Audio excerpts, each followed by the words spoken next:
Bonsoir, chers auditeurs de Corbeau News Centrafrique et bienvenue dans le Studio C pour une chronique d'actualité qui, croyez-moi, va vous laisser sans voix. Une affaire qui sent le soufre et qui sème le trouble au sein même de nos forces armées. Je suis Gisèle Moloma et pour décrypter ce mystère avec moi, j'ai le plaisir d'accueillir notre formidable journaliste de terrain, Viviane Beltungu. Bonsoir Viviane.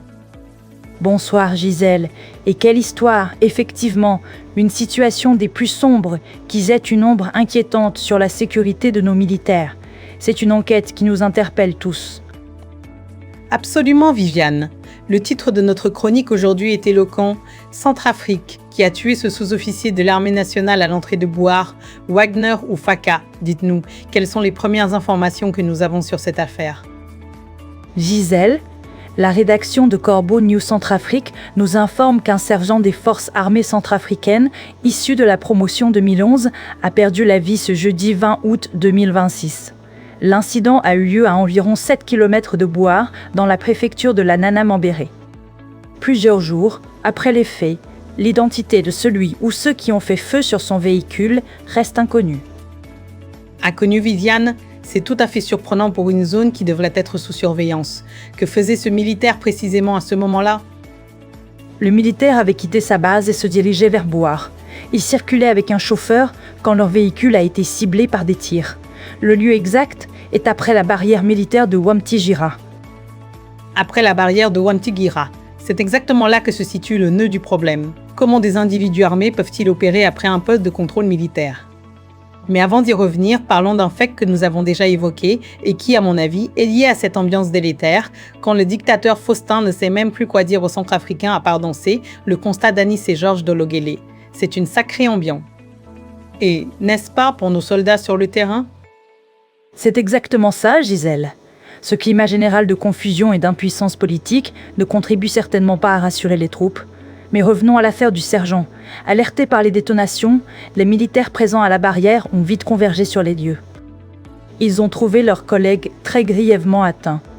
Le sergent a été conduit vers une structure sanitaire, mais hélas, il a succombé avant d'être pris en charge. Et le chauffeur Viviane, il a survécu. C'est tout à fait étonnant que les assaillants n'aient pas été identifiés. Oui, Gisèle, le chauffeur qui l'accompagnait a survécu à l'attaque. Quant aux auteurs des tirs, ils n'ont, pour l'heure, pas été identifiés. Pas identifiés. C'est sidérant. Une question brûlante s'impose alors. Qui a tué ce sous-officier à l'entrée de Bouar? C'est la principale interrogation après cette attaque. La zone où le militaire a été abattu se trouve après une barrière gardée par les forces de sécurité.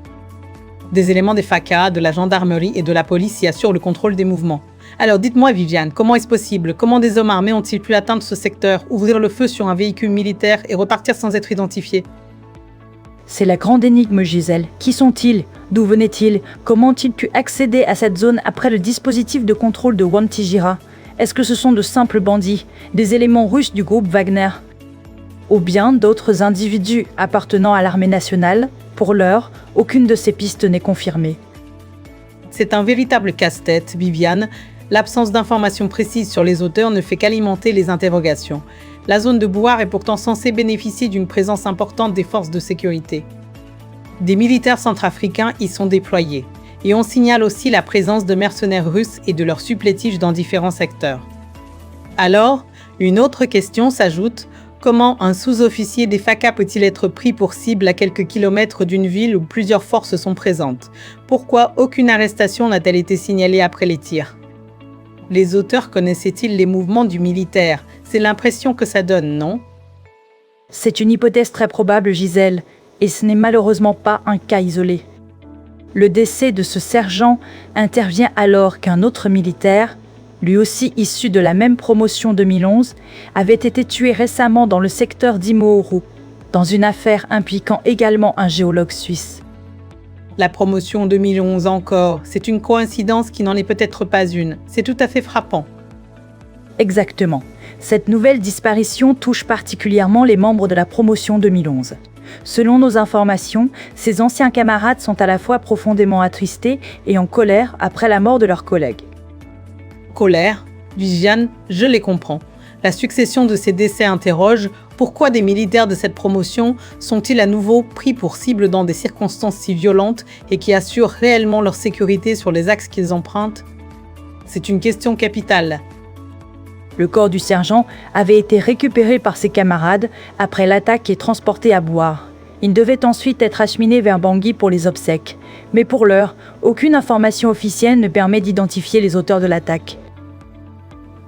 La question reste donc entière, Viviane. Qui a tué ce sous-officier de l'armée nationale à quelques kilomètres seulement de l'entrée de Bouar, après une barrière où sont déployées plusieurs forces de sécurité?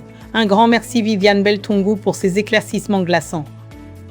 Merci à toi, Gisèle. Pour rappel, cette chronique était une enquête de Martial Passy pour Corbeau News Centrafrique. Si vous avez des informations, n'hésitez pas à nous contacter sur nos numéros WhatsApp et téléphone au 1236 55 18 18 18 18 18 18 18 ou 136 66 61.